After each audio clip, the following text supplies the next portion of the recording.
everyone, Phoenix Knight here. Welcome to the channel, and welcome to the spring campaign for Arkham Horror, the card game.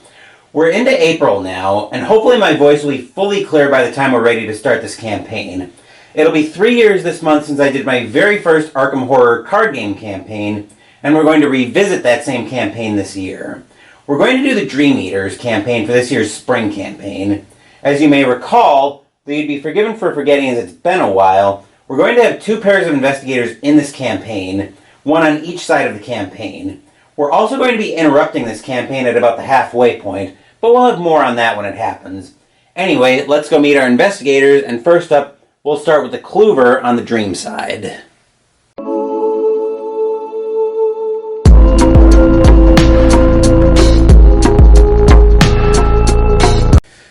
The Clover on the Dream side is, appropriately enough, going to be the Dreamer, Luke Robinson. He is, of course, a mystic. We'll take a look at his investigator card. Dreamer, Drifter, Wayfarer. Once it decides to focus, there we are. You begin the game with Gatebox in play. You may play one event each turn as if you were at a connecting location and engaged with each enemy at that location. His Elder Sign is a +1. Place 1 charge on Gatebox. The key to the Dreamlands is within us all. 5 health, 9 sanity. So since we've talked about Gatebox a couple times, let's take a look at that, since we begin the game with it in play. 3 cost Gatebox, World Within Worlds. 3 cost to play, Luke Robinson deck only. It's an asset. Uses 3 charges. As an action, exhaust Gatebox and spend a charge. Disengage from each enemy engaged with you. Search your bonded cards for Dreamgate Wondrous Journey, put it into play, and move to it. So let's take a look at Dreamgate Wondrous Journey. Shroud of One, no clues. It's also a Dreamlands location, surprise, surprise. Bonded with Gatebox, of course. Dreamgate is connected to each other revealed location and vice versa. Enemies and investigators other than Luke can't enter Dreamgate. Forced. At the end of the investigation phase, put Dreamgate aside out of play. If Luke Robinson is here, move him to any revealed location. But of course, we've also got a personal weakness that we need to deal with for Luke. His is detached from reality. If Dreamgate Wondrous Journey is already in play, flip it over.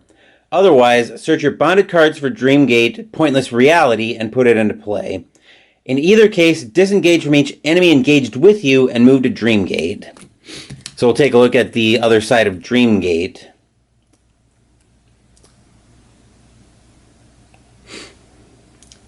Dreamgate Pointless Reality. Bonded with Detached from Reality. Enemies and investigators other than Luke Robinson can't enter Dreamgate. It's also a Shroud of 6 with no clues.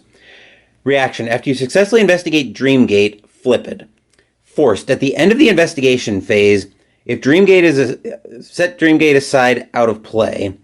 If Luke Robinson is here, move him to any revealed location and he takes 2 horror. So in my opinion, and I'm sure somebody smarter than I am will tell me I'm wrong on this, in my opinion, detached from reality is actually one of the least impactful personal weaknesses in the game, because essentially it's giving you a 2 horror tax for a free setup turn.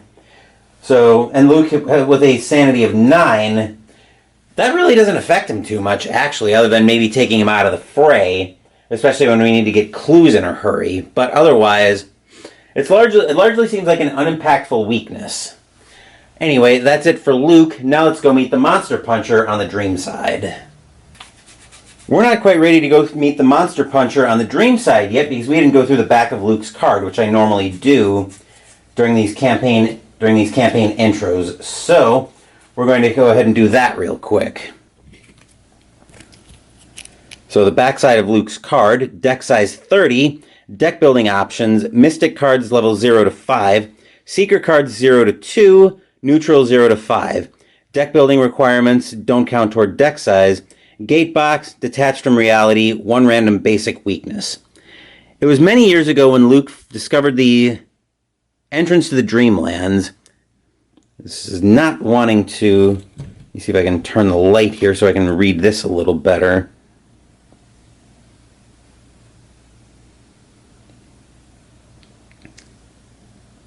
Through the gift of an unusual box that his uncle had left him, he learned of a way to travel to and from the gates of sleep.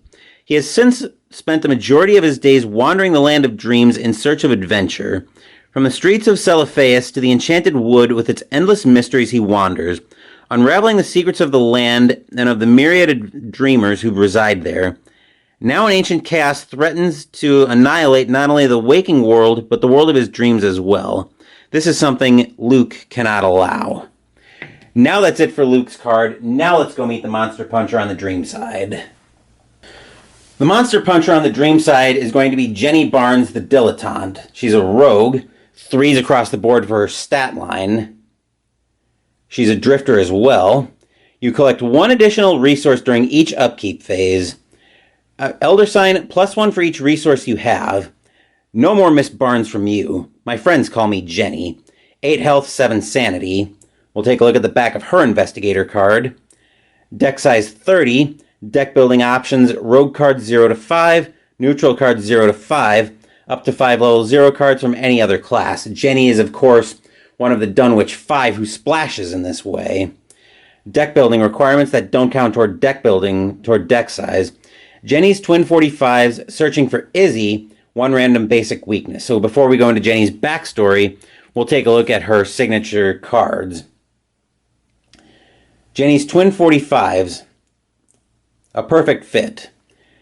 X cost to play, 2 agility and will on commit, and wild card on commit. Jenny Barnes deck only, uses X ammo. Action, spend an ammo to fight with +2 combat for this attack and deal +1 damage. Say, are those Mr. Donahue's guns? Jenny held a pistol over her shoulder and struck a pose. I think they suit me better than him, don't you agree? Take both hand slots to play. But of course, Jenny's biggest problem in the Arkham Horror files is her missing sister, searching for Izzy. Revelation, attach searching for Izzy to the location farthest from you. 2 actions to investigate. If you succeed, instead of discovering clues, discard searching for Izzy. Forced, when the game ends, if searching for Izzy is in play, Jenny suffers 1 mental trauma. So we do need to be careful of that. Now her backstory.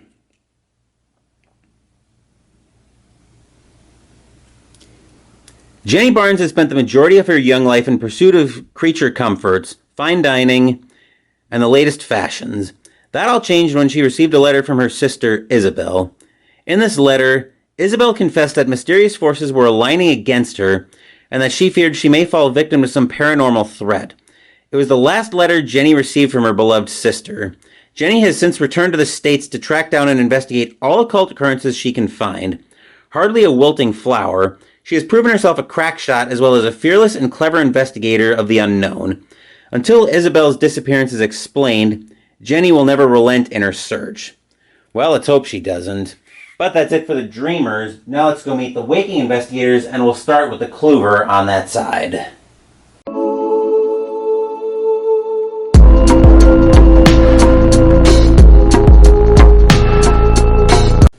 The Kluver on the Waking side is going to be another rogue, Trish Scarborough. I've talked about this before, but I don't mind running 2 investigators of the same class as long as they're on opposite sides of the campaign, like in the case of Dream Eaters, or they splash very differently to where they're not fighting for cards.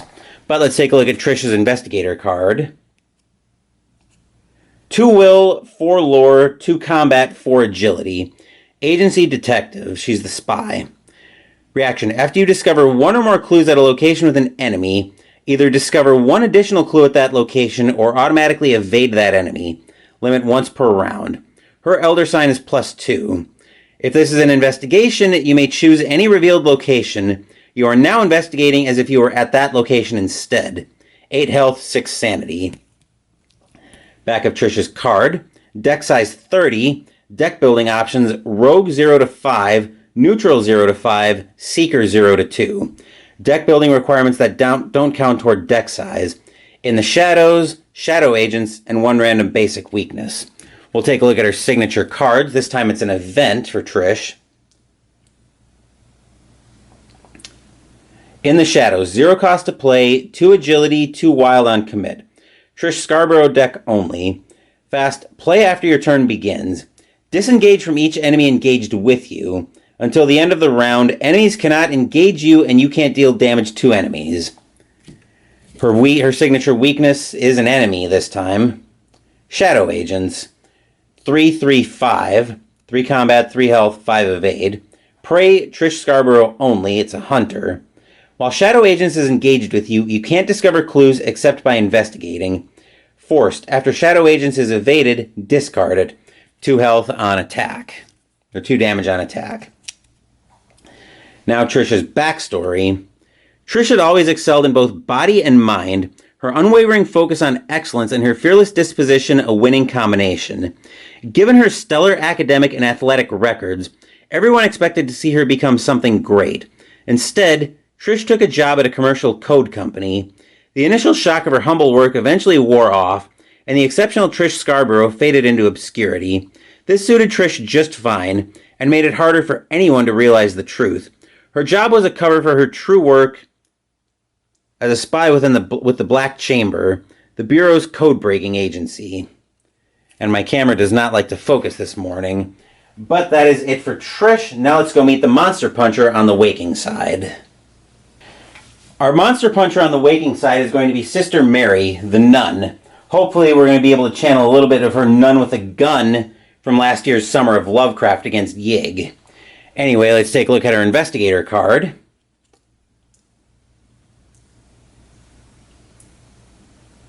4 will, 2 lore, 3 combat, 3 agility. During Believer Blessed. During setup, add 2 blessed tokens to the Chaos Bag. I'll explain how the blessed tokens work when we get into the Waking Investigator's first scenario. When the round ends as a reaction, add 1 blessed token to the Chaos Bag. Elder Sign effect +1.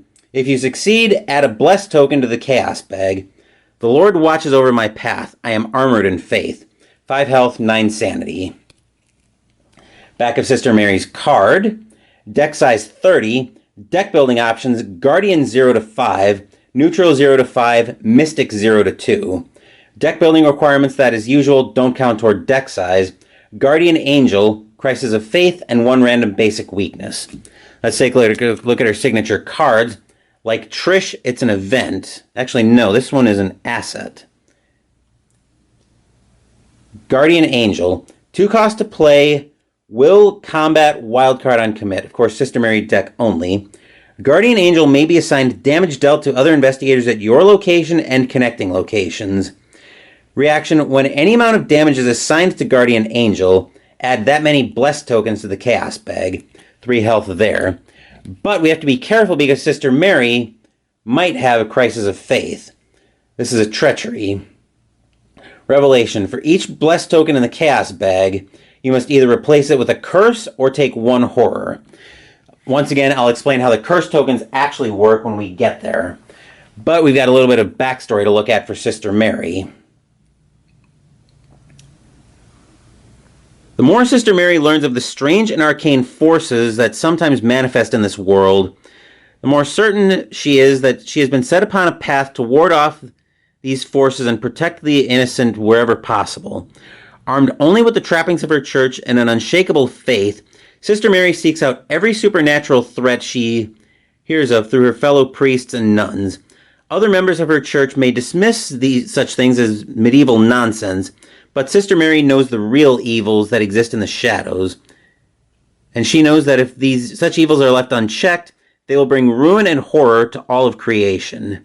Well, obviously we don't want that, but that's all 4 of our investigators. So now let's go through the tarot readings for the first scenarios.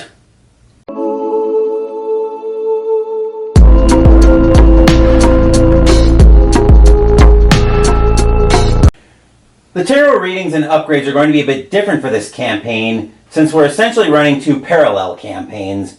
This also means the campaign can be split to run just the dream side or just the waking side as a campaign. But I tend to like this campaign when you run both sides so you have the overarching story. Anyway, what we're going to do for this campaign is we're going to run upgrades after each pair of scenarios. So the Dreamers will run a scenario, then the Waking Investigators will run a scenario, and next week we'll do upgrades after that scenario, essentially is how that's going to go. I may alternate between having the Waking or the Dreamers up first, but we'll see more about that when we get into the campaign. Anyway, for now, let's go through the tarot reading for the Dreamers, since they will be up first. And of course, I've got the tarot deck here in shot for that. So we'll give this a shuffle.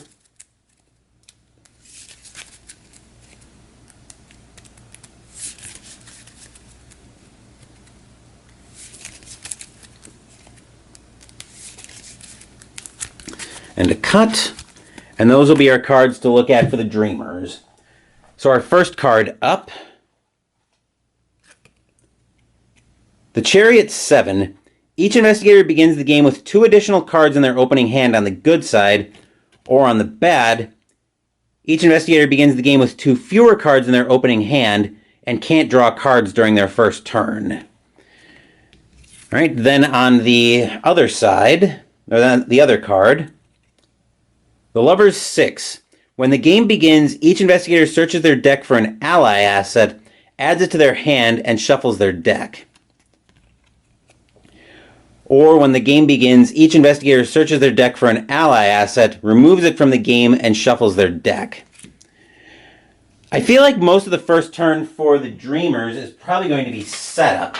So being able to get an ally out right away could be very helpful. I think with that in mind, I'm going to flip the Chariot 7, which means we'll be able to search for an ally, but we only have 2 fewer cards in hand. So the trade-off there is we get a card that we really want in our opening hand, namely one of our named allies, but we have 2 fewer cards, which I'm not going to mind since we'll have the card that we want in hand anyway, in theory.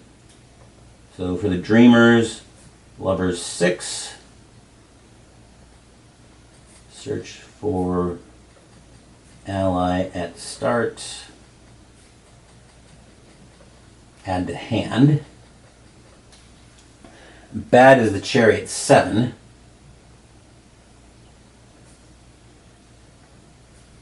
-2 cards in hand.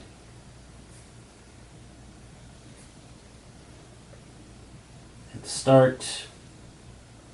Can't draw during first turn.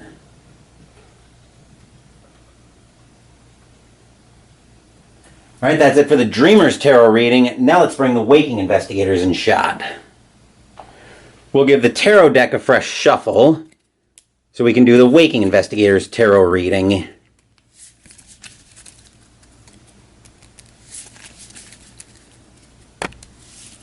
Without preferably jarring the camera.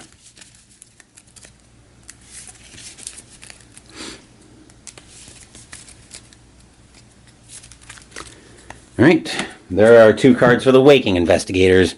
So let's take a look at their first tarot card. Strength 8. When the game begins, each investigator may play an asset from their hand at -2 cost. Or on the bad side, during the first round of the game, each investigator cannot play assets. That could be problematic. Let's see what we've got here.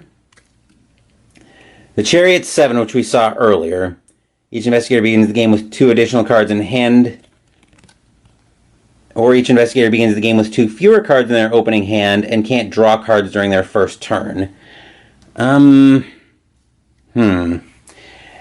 Given that we probably would need setup time, I think we're going to flip the Chariot 7 again for the Waking Investigators.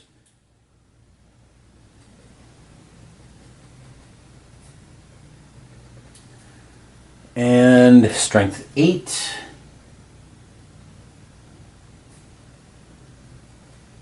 Right, start a game. Yep. Play asset. -2 cost. Okay, now that we've got that sorted out, now let's go ahead and wrap this video up.